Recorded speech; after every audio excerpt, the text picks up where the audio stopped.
November 20th, 1980, Jefferson Island, Louisiana.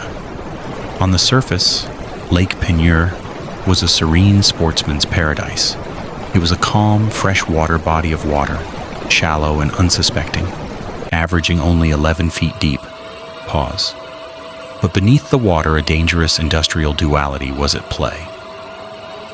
Two massive operations were working blindly above and below one another. A Texaco oil rig was drilling down from the surface, while a massive diamond crystal salt mine operated 1,300 feet deep within the earth. Pause.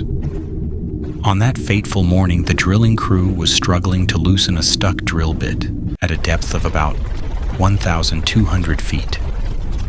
Meanwhile, underground, miners traveled through vast white tunnels of salt, unaware of the metal intruder inches above their heads. Pause. A critical miscalculation had occurred. Due to a simple triangulation error on their maps, the rig was not drilling beside the salt dome as intended. Instead, they were drilling directly into it. Suddenly, loud pops echoed across the platform. The drill bit pierced the roof of the underworld, triggering a chain reaction that would soon defy the laws of physics. The crew abandoned the rig and scrambled onto a barge just moments before the physics of the disaster took over. In normal soil, a 14-inch drill hole would typically remain small. But this was not soil, it was salt. And salt has a unique, fatal property. It dissolves rapidly in fresh water. As the fresh water from the lake rushed into the mine at high pressure, it acted like a powerful solvent. It didn't just fill the hole, it ate away the surrounding walls and dissolved the massive salt pillars supporting the roof. The tiny hole expanded into a gaping crater within minutes. On the surface, a massive hydraulic vortex began to form in the center of the lake. The suction was unstoppable. In a surreal spectacle, the whirlpool swallowed the entire $5 million oil rig. It vanished instantly into the earth.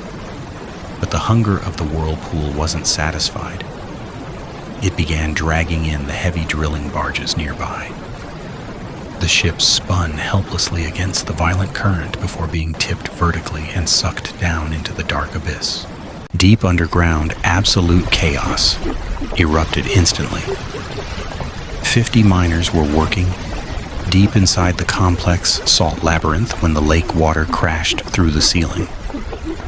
The mine began filling up rapidly, terrifyingly similar to a sinking ship.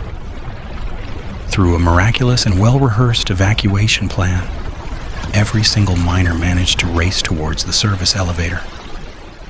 They reached the surface just moments before the rising dark water could overtake them completely. Meanwhile, above ground, the local geography itself was breaking. The lake drained with such extreme violence that it reversed the natural flow of the Del Combre Canal. This waterway normally flows out to the Gulf of Mexico, but the suction was so intense that it pulled the ocean backward, inland. This phenomenon created a temporary 150-foot waterfall, the tallest ever recorded in the state of Louisiana. It poured salt water directly into the empty lake bed to fill the massive void left behind. As the mine filled completely with water, the displaced air had nowhere to go. It was forced out through the mine shafts, creating violent geysers of mud and debris that shot 400 feet into the sky. In just a few hours, 3.5 billion gallons of water had drained into the earth. Remarkably, despite the total destruction of the rig and the mine, no human lives were lost that day. But the environment was permanently altered. Lake Peigneur was transformed from a shallow, 11-foot freshwater pond into a massive, 1,300-foot deep saltwater lake. The local ecosystem changed overnight as saltwater fish replaced the freshwater species. This disaster stands as a monumental lesson in engineering fragility.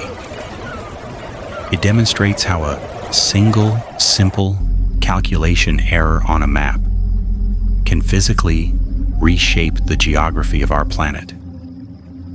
The lake remains calm today, hiding the deep, dark secret of the mine that swallowed it whole.